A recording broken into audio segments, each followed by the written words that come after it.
قابل صد احترام دانشوران قوم و ملت، محترم علماء کرام، السلام علیکم ورحمۃ اللہ وبرکاتہ۔ نحمدہ و نصلی علی رسولہ الکریم، اما بعد فاعوذ باللہ من الشیطان الرجیم، بسم اللہ الرحمن الرحیم۔ ان اللہ و ملائکتہ یصلون علی النبی یا ایھا الذین آمنوا صلوا علیہ وسلموا تسلیما۔ اللهم صل وبارک علی سیدنا و مولانا محمد معدن الجود والکرم کما تحب وترضى، صلی علیہ صلاۃ و سلام علیک یا رسول اللہ صلی اللہ علیہ وسلم۔ حضرات محترم، بلانے والے اور آنے والے بخوبی اس بات سے واقف دار ہیں کہ ہم کس مقصد کے تحت یہاں جمع ہوئے۔ ایک جاہل، ایک بے لگام کا گھوڑا، جس کو میں صرف وسیم کہوں گا، آئندہ جو آگے لفظ ہے وہ میں نہیں بولوں گا کیونکہ اس کا اطلاق کہیں اور بھی ہوتا ہے، اس کا ذہن اس لفظ سے کہیں اور بھی چلا جائے، اس میں خالی وسیم بولوں گا۔ یہ ہماری تاریخ رہی ہے۔ اسلام غربت میں پلا، غربت میں بڑا ہوا اور غربت میں پروان چڑھا، اور آج پوری کائنات پر اسلام کا دبدبا ہے۔ لیکن جتنا نقصان اسلام کو اپنوں سے ہوا، غیروں سے نہیں ہوا۔ قانون پر پابندی، اذان پر پابندی، اس طرح کی جو چیزیں ہیں وہ الگ چیز ہے، لیکن آیتوں کو چوز کر کے یہ بولنا کہ 26 آیتیں جو ہے وہ آتنکواد کو بڑھاوا دیتی ہیں، اس بیوقوف کو یہ نہیں معلوم۔ اس نے فوکس کیا ہے 3 خلفاء پر۔ ایکچولی جس مکتبہ فکر سے یہ تعلق رکھتا ہے، شیعہ مکتبہ فکر سے تعلق رکھتا ہے، لیکن حیرت اور تعجب کی بات یہ ہے کہ جس مکتبہ فکر سے یہ متعلق ہے، اس کیبنٹ نے برسوں پہلے اس کو نکال دیا۔ یہ وہاں سے بھی راندہ درگاہ۔ تو جس کیبنٹ سے اپنے کو بلانگ کرتا ہے یہ، اس کیبنٹ نے اسے سرے سے ناکار دیا۔ تو دھوبی کا کتا نہ گھر کا نہ گھاٹ، اس کا کوئی نہیں ہے۔ اور ایسی باتوں پر دھیان دینے، دیکھیے میرا ذہن تو پرسنلی یہ کہتا ہے اس کو اتنا ہائی لائٹ کرنے کی ضرورت نہیں۔ عام طور سے بہت ساری ایسے کمنٹس، ایسی تحریریں جو سوشل میڈیا کے حوالے سے ہماری نظر نواز ہوتی ہیں اور ہم انہیں اگنور کرتے ہیں۔ کیوں؟ اس لیے کہ غلط بات کو فارورڈ کرنا یہ بھی غلط ہے۔ مثلا کسی نے نبی صلی اللہ علیہ وسلم کی شان میں گستاخی کر دی، یا کسی نے کوئی منوگرام بنا دیا، کسی نے کارٹون بنا دیا، آپ اس کو فارورڈ کر رہے ہیں، گویا کہ جن لوگوں کی نظر نواز نہیں ہوا تھا ان کو بھی معلوم ہو گیا۔ ایک غلط چیز کو فارورڈ کرنا یہ بھی تو گناہ ہے۔ اظہار المعصیت معصیہ، گناہ کا اظہار کرنا بھی گناہ ہے۔ تو میرا ذہن تو یہ ہے پرسنلی کہ ان چیزوں کو ہائی لائٹ نہیں کرنا چاہیے۔ ہاں، ہمارا جو مقصد اولی ہے، اور ضمیر صاحب جو پریسیڈنٹ ہیں انجمن کے، ان کے مادھیم سے جو پیغام پہنچانا ہے، جو کہ میمورنڈم دینا ہے، وہ ہمارا مقصد اولی ہے کہ ہم تحریری طور سے اس کی مزاحمت کریں۔ اور جیسا کہ سپریم کورٹ کے مائناز ایڈوکیٹ محترم محمود صاحب سپریم میں چھلانگ لگا چکے ہیں، اور انہوں نے وعدہ کیا ہے کہ یہ ایسا جیل میں سڑے گا کہ پتہ نہیں، اس کو تو ہمیشہ کے لیے جیل میں ڈال دیں گے۔ ایسے نہیں ہے، باطل پرستوں کا مقابلہ کرنے کے لیے اور ان کو جواب دینے کے لیے بہت سارے ایسے میدان میں، لیکن اتنا بڑا بے وقوف ہے کہ اس کے کہنے سے قرآن بدل جائے گا۔ اس لیے یہ کہا کہ پہلے خلیفہ نے، دوسرے خلیفہ نے، تیسرے خلیفہ نے اس میں پریورتن کیا، مطلب آیتیں خط پلتی ہیں اپنے مزاج سے آگے۔ میرا سوال یہ ہے کہ مولا علی موجود نہیں ہے؟ مولا علی حضرت عثمان غنی کے بعد ہے کہ نہیں؟ چھوڑیے، حضرت مولا علی کے بعد امام حسن تھے کہ نہیں؟ وہ خلیفہ رہے کہ نہیں؟ اس کو بھی ایک طرف رکھیے۔ امام حسین میدان میں آئے کہ نہیں؟ ان کو نہیں معلوم کہ قرآن میں خلق مرد ہوا ہے؟ ایک کے دعویٰ کرنے سے یہ مان لینا کہ قرآن میں، اور شک کی نگاہ سے، جبکہ قرآن خود اعلان کر رہا ہے الف لام میم ذالک الکتاب لا ریب فیہ، اس کتاب میں کسی شک کی گنجائش نہیں، اور یہ کر رہا ہے شک، اور شک کی گنجائش نہیں۔ یہ کون کہہ رہا ہے؟ اللہ۔ اور شک کون کر رہا ہے؟ عبداللہ، تو گویا کہ اللہ سے ٹکرا ہے، یہ اللہ سے مخالفت کر رہا ہے، یہ تو آلریڈی کافر ہو چکا. لیکن اس کو اتنا ہائی لائٹ کرنے کی کیا ضرورت، اتنا اہم کرنے؟ ہاں تحریری اس کا جواب دیا جائے.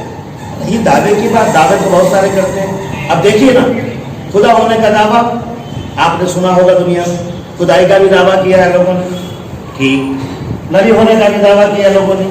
میں آپ سے سب لوگوں سے یہ پوچھتا ہوں، یہ علماء بھی ہیں، دانشوران قوم میں، حسین ہونے کا دعویٰ کسی نے کیوں نہیں کیا؟ جواب دیا جائے گا. کیونکہ خدا کا دعویٰ کرنا آسان ہے، نبی ہونے کا دعویٰ کرنا بھی آسان ہے، دعویٰ تو پاگل بھی کرتا ہے، لیکن حسین ہونے کا دعویٰ کرنا بڑا مشکل ہے. کیونکہ حسین ہونے کا دعویٰ کرے گا تو اس کو خاندان کٹوانا پڑے گا، 6 ماہ کا شیر خوار کی شہادت کی بھیٹ چڑھانا پڑے گا، ہے کہ نہیں ایسا؟ تو حسین ہونے کا دعویٰ، تو یہ پاگل سارے دعوے کر رہا ہے مگر حسین ہونے کا دعویٰ نہیں کر سکتا، اور یا حسین کر رہا ہے. تو دعویٰ تو پاگل، اس کے دعوے پر اتنا دھیان دینے کی ضرورت نہیں ہے. قرآن پر یقین رکھیے، لا تبدیل لکلمات اللہ، اللہ کے کلام میں نہ تبدیلی کل تھی، نہ آج ہے، اور نہ صبح قیامت تک ہو سکتی ہے. اور یہی واحد ایسی کتاب ہے کہ جو خود معجزہ ہے اور رسول کی پوری ذات معجزہ. کتاب بے مثال، رسول بے مثال. اور جس پیریڈ میں، جس گھڑی میں، جس ساتھ میں، جس لمحے میں اس کتاب کا نزول ہوا، اس ساتھ کا بھی جواب نہیں، اس نبی کا بھی جواب نہیں، اس کتاب کا بھی جواب نہیں، اور اس کتاب کا ساتھی نبی نے اپنے خاندان کو بنایا، اس خاندان کا بھی جواب نہیں. اچھا، اغیار سے کیوں نقصان نہیں ہوتا، زیادہ اپنوں سے کیوں ہوتا ہے؟ تاریخ رہی ہے. کیا آپ اس کو کیا سمجھ رہے ہیں؟ کیا یہ خود اڑ رہا ہے؟ جب سے اتر پردیش میں ڈھونگی آدتیہ ناتھ، میں ڈھونگی کہتا ہوں اس کو، یوگی نہیں کہتا ہوں، یوگی تو ہو ہی نہیں سکتا، یوگی تو ایک دھارمک گرو کو کہتے ہیں. ڈھونگی ستیہ ناتھ اور مودی نہیں، موزی، جب سے یہ آیا ہے، اسلام پر حملے، قرآن پر حملے، ہمارے آئلی مسائل، اقتصادی مسائل، سماجی مسائل، سیاسی مسائل، مذہبی مسائل، سارے مسائل پہ اس کا فوکس. اور یہ پروں پہ اڑتے دوسروں کے. سلمان رشدی کو کیا سمجھ رہے ہیں آپ؟ کہ اس نے خود گستاخی کی تھی، کروائی گئی. تسلیمہ نسرین کے میٹر کو آپ نے کیا سمجھا؟ اس کو فرنٹ پہ لایا گیا تھا، گستاخی کروائی گئی. اسی طریقے سے یہ وسیم جو ہے، اس کو لایا گیا ہے مہرا بنا. ایکچولی یہ ہے بی جے پی کا دلال نام. جب سے ڈھونگی ستیہ ناش کی یہ سرکار آئی ہے اتر پردیش، تب سے اس نے اس کے پروں کا سہارا لے کر اڑنا شروع کیا. تو اب ان میں تو اتنی ہمت ہے نہیں، کیونکہ انہوں نے دیکھ لیا ایک کملیش اٹھاتا انجام کیا ہوا سب کو معلوم ہے. اس لیے وہ تو اتنی گھٹیا حرکت کریں گے نہیں. انہوں نے ہم ہی میں سے، ہمارے ہی آدمی کو توڑ کے، ہمارے سے مراد لفظ اسلامی اعتبار سے کہہ رہا ہوں، حالانکہ وہ ہمارا نہ کل تھا، نہ آج ہے، نہ قیامت تک ہو سکتا ہے. وہ کافر ہے، اور قرآن کا اس نے چیلنج کیا، وہ کافر ہے. اور شیعہ مکتبہ فکر تو ویسے بھی ہمارے نزدیک کافر ہے. باہر کیا قصہ مختصر یہ ہے کہ یہ یوگی آدتیہ ناتھ کے پروں پر بیٹھ کر اڑ رہا ہے، اور اس کو لایا گیا ہے. اس کا جواب دیا جانا چاہیے. میں آپ تمام کا شکر گزار ہوں کہ آپ نے مجھے یاد کیا، آپ شریک ہوئے، ہمارے محترم موقر علماء یہاں تشریف فرمائے. تحریری جواب دیا جانا چاہیے، مگر اس کے دعووں پر ذرا بھی دھیان نہیں دینا چاہیے.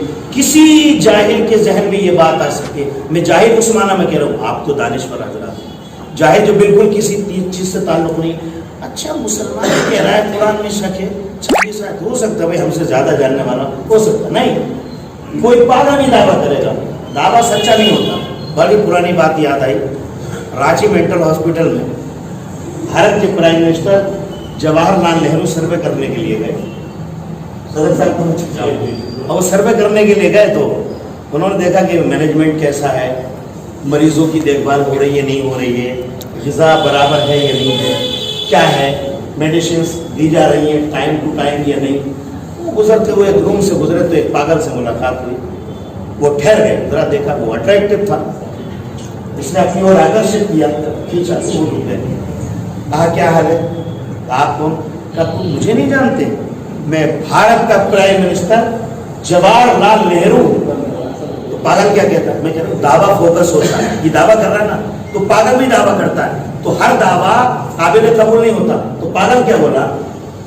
آپ بہت اچھی جگہ ہیں، آپ بہت ٹھیک جگہ ہیں، آپ بالکل ٹھیک ہو جائیں گے. میں بھی پہلے اپنے کو یہی سمجھتا تھا.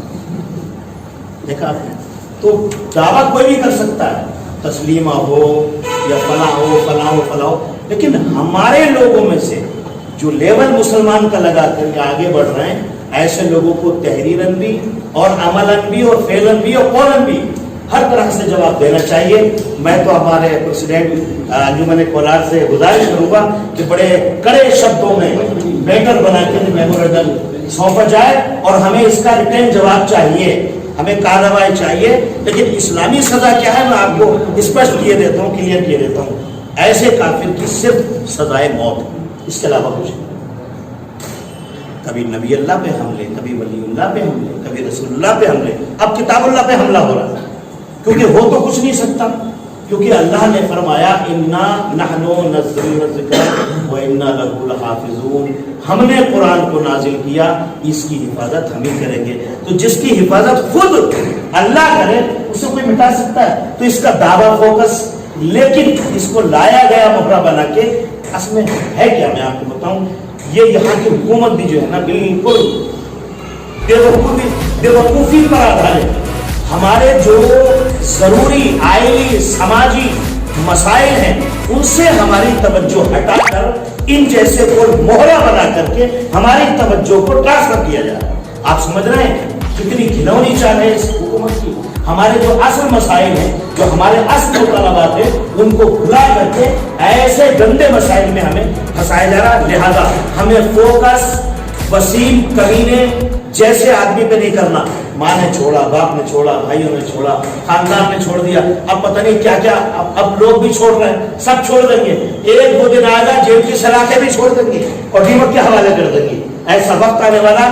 تو اس کا رد عملاً، قولاً، فعلاً، تحریراً، تقریراً سب اعتبار سے ہونا چاہیے. میں دعا کروں گا اور اپنی دعاؤں میں اثر پیدا کیجیے.